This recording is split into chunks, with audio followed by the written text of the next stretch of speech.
K P സ്വാസിൻ്റെ പുതിയ എപ്പിസോഡിലേക്ക് എല്ലാവർക്കും സ്വാഗതം. ഞാൻ പ്രസാദ്. ജീവിതത്തിൽ പലപ്പോഴും ആളുകൾക്കുണ്ടാകുന്ന ഒരു പ്രശ്നമാണ് അവർ പോകുന്ന ഡയറക്ഷൻ കറക്റ്റാണോ എന്നവർക്ക് മനസ്സിലാവില്ല. അതായത് ജീവിതത്തിൽ എന്താണ് അവർക്ക് ആവശ്യം, ജീവിതത്തിൽ എന്താണ് നേടിയെടുക്കേണ്ടത്, അഥവാ ജീവിതം കൊണ്ട് എന്താ ഉദ്ദേശിക്കുന്നത് എന്ന ആ ഒരു മീനിങ്, ജീവിതത്തിൻ്റെ അർത്ഥം, ആ ഒരു സെൻസ് അവർക്ക് നഷ്ടപ്പെടും. അങ്ങനെ ജീവിതം പർപ്പസ്ലെസ്സായി ഡയറക്ഷൻലെസ്സായി പോകുന്നതായിട്ട് ഫീൽ ചെയ്യും. ഇത് നമ്മുടെ മനസ്സിനുണ്ടാകുന്ന ഒരുതരം കൺഫ്യൂഷനാണ്. ഇങ്ങനെ കൺഫ്യൂഷൻ ഉണ്ടാവുന്നത് പലപ്പോഴും ജീവിതത്തിൽ ഡിസ്ട്രാക്ഷൻസ് ഉണ്ടാവാനുള്ള കാരണവുമായി മാറാം. ഡിസ്ട്രാക്ഷൻ ഒരു പക്ഷേ ലഹരിയായിരിക്കും, ജോലിയിൽ നിന്നും നമ്മുടെ ബിസിനസ്സിൽ നിന്നുമുള്ള ശ്രദ്ധ കുറവായിരിക്കാം, അങ്ങനെ പലതും സംഭവിക്കാം. അപ്പോൾ ഇത് ഒഴിവാക്കാൻ എന്താണ് ചെയ്യേണ്ടത്? അതിനൊരു പ്രൂവണായ സയൻറ്റിഫിക്കായ എളുപ്പത്തിൽ ചെയ്യാവുന്ന ലോജിക്കലായ ഒരു മെത്തേഡ് ഞാൻ പരിചയപ്പെടുത്താം. അതിൽ ആദ്യത്തെ സ്റ്റെപ്പ് എന്ന് പറയുന്നത് നമുക്ക് എന്താണ് വേണ്ടതെന്ന് ക്ലാരിറ്റി ഉണ്ടാക്കുകയാണ്. ഒരു പേനയും പേപ്പറും എടുത്ത് എഴുതുക എന്നതാണ് ഇതിൽ ഈസി ആയിട്ടുള്ള മെത്തേഡ്. പലപ്പോഴും ആളുകൾ പറയുന്നത് എനിക്ക് ജീവിതത്തിൽ സന്തോഷവും സമാധാനവുമാണ് വേണ്ടത്. പക്ഷേ നമ്മൾ എന്തിലാണ് സന്തോഷവും സമാധാനവും കണ്ടെത്തുന്നത് എന്ന് നമുക്കറിയണ്ടേ? ചില ആളുകൾ സന്തോഷം കണ്ടെത്തുന്നത് ഭക്ഷണം കഴിക്കുമ്പോഴാണ്, ചില ആളുകൾ സന്തോഷം കണ്ടെത്തുന്നത് ഉറങ്ങുമ്പോഴാണ്, ചില ആളുകൾ സന്തോഷം കണ്ടെത്തുന്നത് ജോലി ചെയ്യുമ്പോഴാണ്. അപ്പോൾ നമ്മൾ എവിടെയാണ് സന്തോഷം കണ്ടെത്തുന്നത്? നമ്മൾ ഇന്ന് ഒരാഴ്ച മുമ്പുള്ള കാര്യങ്ങൾ ആലോചിച്ച് നോക്കുക. എന്ത് ചെയ്തപ്പോഴാണ് നമ്മൾ ഹാപ്പി ആയിരുന്നത്, എന്ത് ചെയ്തപ്പോഴാണ് നമ്മൾ സാറ്റിസ്ഫൈഡ് ആയത് എന്ന്. ഇനി ആ ഒരു സമയത്ത് അങ്ങനെ ഒന്നും ഉണ്ടായിട്ടില്ല എങ്കിൽ ഇതിനു മുമ്പ് എപ്പോഴാണ് ആ ഒരു സാറ്റിസ്ഫാക്ഷൻ ഉണ്ടായിട്ടുള്ളത് എന്ന് ആലോചിച്ച് നോക്കുക. അവിടെയും നമുക്ക് ഉത്തരം കിട്ടുന്നില്ല എങ്കിൽ പുതിയ കാര്യങ്ങൾ പരീക്ഷിച്ച് നോക്കുക. അപ്പോൾ ക്രിയേറ്റീവായ കാര്യങ്ങൾ നമ്മൾ പുതിയതായിട്ട് ചെയ്ത് നോക്കുക. അപ്പോൾ നമുക്ക് ചില സമയത്ത് ചില കാര്യങ്ങൾ ചെയ്യുമ്പോൾ ഒരു എക്സൈറ്റ്മെൻറ്റ് ഉണ്ടാകും. അവിടെ എന്താണെന്ന് കണ്ടുപിടിച്ച് അതിൽ ക്ലാരിറ്റി ഉണ്ടാക്കുക എന്നതാണ് ഒന്നാമത്തെ സ്റ്റെപ്പ്. രണ്ടാമത്തേത്, ഇങ്ങനത്തെ ഒരു സംഭവം കണ്ടെത്തിയാൽ തന്നെ ആളുകൾക്കുണ്ടാകുന്ന അടുത്ത മിസ്റ്റേക്ക് ഒരു കോഗ്നിറ്റീവ് ബയാസ് ആയിട്ട് പറയാറുള്ളൊരു സംഭവമാണ്. അതിന് നമ്മൾ സങ്ക് കോസ്റ്റ് ഫാലസി എന്ന് പറയും. ഇതെങ്ങനെയാണ് സംഭവിക്കുന്നതെന്നറിയോ? നമ്മൾ ചില കാര്യങ്ങൾ ചെയ്തുകൊണ്ടിരിക്കും, അതിൽ പ്രോഡക്റ്റീവ് ആവില്ല. പക്ഷേ പ്രോഡക്റ്റീവ് അല്ലെങ്കിൽ നമ്മൾ ഇതുവരെ ചെയ്തല്ലോ, അപ്പോൾ ഇനി അങ്ങോട്ടും ചെയ്തുകൊണ്ടിരിക്കാം എന്ന ഒരു രീതിയിൽ നമ്മളിതിന് മുന്നോട്ട് പോകും. ഇതിൽ വളരെ ഫേമസ് ആയ ഒരു എക്സാമ്പിൾ ഉണ്ട്, നിങ്ങളത് ചിലപ്പോൾ കേട്ട് കാണും. രണ്ട് വ്യക്തികൾ ചേർന്ന് ഒരു സിനിമയ്ക്ക് പോയി.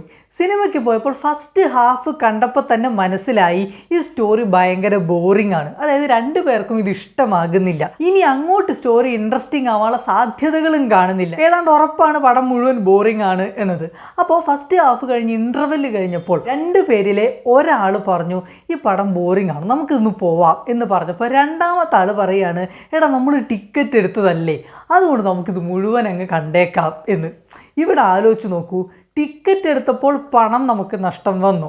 പക്ഷേ നമ്മൾ ഈ ഒരു സെക്കൻഡ് ഹാഫ് കൂടെ ബോറിംഗ് ആയൊരു സിനിമ ഇരുന്ന് കാണുമ്പോൾ ആ സമയം കൂടി നഷ്ടപ്പെടുത്തുകയാണ് ചെയ്യുന്നത്. ഫസ്റ്റ് ഹാഫ് കണ്ടപ്പോഴേ കുറേ സമയം പോയി കിട്ടി. അപ്പോൾ നമ്മളുടെ കയ്യിലുള്ള പ്രധാനപ്പെട്ട രണ്ട് റിസോഴ്സുകളാണ് പണവും സമയവും. അപ്പോൾ ഇനി അങ്ങോട്ട് നമ്മൾ ചെയ്യുന്ന കാര്യത്തിലും ഇതേ നഷ്ടം സംഭവിച്ചുകൊണ്ട് സഹിച്ചുകൊണ്ട് തന്നെ ഇതുവരെ ചെയ്തൊരു കാര്യത്തെ കംപ്ലീറ്റ് ചെയ്യാൻ നോക്കുക. നമ്മളെ കൊണ്ടാവുന്നില്ല എങ്കിൽ, നമ്മൾ വിചാരിച്ച ഡയറക്ഷനിലല്ല കാര്യങ്ങൾ പോകുന്നുണ്ടെങ്കിൽ അവിടെ വെച്ച് തന്നെ അത് സ്റ്റോപ്പ് ചെയ്യുന്നതാണ് കുറേ കൂടി എഫിഷ്യൻസി ആയ മെത്തേഡ്. ഇവിടെയും നമുക്ക് ചിലപ്പോൾ കൺഫ്യൂഷൻസ് ഉണ്ടാവുക. കാരണം നമ്മൾ ഇതുവരെ കുറച്ച് കാര്യങ്ങളൊക്കെ ചെയ്തു, ഇപ്പോൾ നമ്മൾ ഏതാണ്ട് അതിനോടൊരു ശീലം വന്ന് നിൽക്കുകയാണ്, സ്റ്റഡി ആയിട്ട് പോയിക്കൊണ്ടിരിക്കുകയാണ്.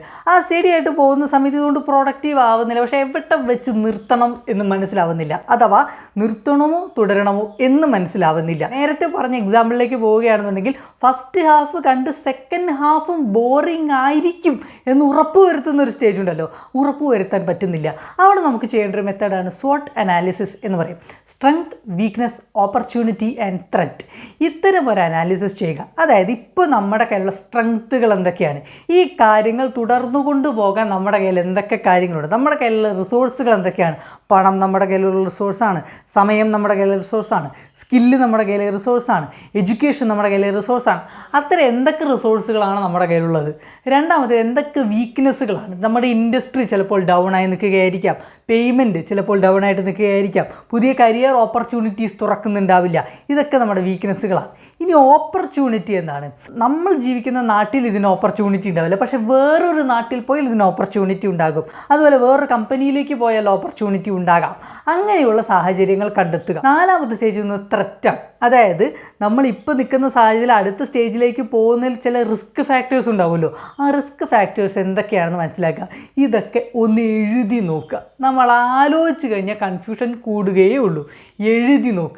എഴുതി നോക്കുന്ന സമയത്ത് ഇതിനൊക്കെ ക്ലാരിറ്റി ഉണ്ടാകും. അപ്പോൾ ജീവിതത്തിൽ എപ്പോഴാണോ പർപ്പസ്ലെസ്നെസ് അനുഭവപ്പെടുന്നത് ആ സമയത്ത് ക്ലാരിറ്റിയെക്കുറിച്ച് ചിന്തിക്കണം. അതുപോലെ തന്നെ നമ്മൾ ഇതുവരെ നഷ്ടപ്പെട്ടതും ഇനി നഷ്ടപ്പെടാൻ പോകുന്നതുമായിട്ടുള്ള കാര്യങ്ങളെ എങ്ങനെ തിരിച്ചറിയാമെന്ന SWOT അനാലിസിസ് ഒന്ന് ചെയ്ത് നോക്കുക. ഇതിനെക്കുറിച്ച് ഡീറ്റെയിൽഡ് ആയൊരു വീഡിയോ നമ്മൾ ഇതിന് മുമ്പ് ചെയ്തിട്ടുണ്ട്. പ്രിയപ്പെട്ടവരൊക്കെ വീഡിയോ ഇഷ്ടപ്പെട്ടാൽ ദയവായി മറ്റുള്ളവർക്ക് ഷെയർ ചെയ്യുക, വീഡിയോ ലൈക്ക് ചെയ്യുക, ചാനൽ ഇതുവരെ സബ്സ്ക്രൈബ് ചെയ്യില്ലെങ്കിൽ സബ്സ്ക്രൈബ് ചെയ്യുക. Thank you so much.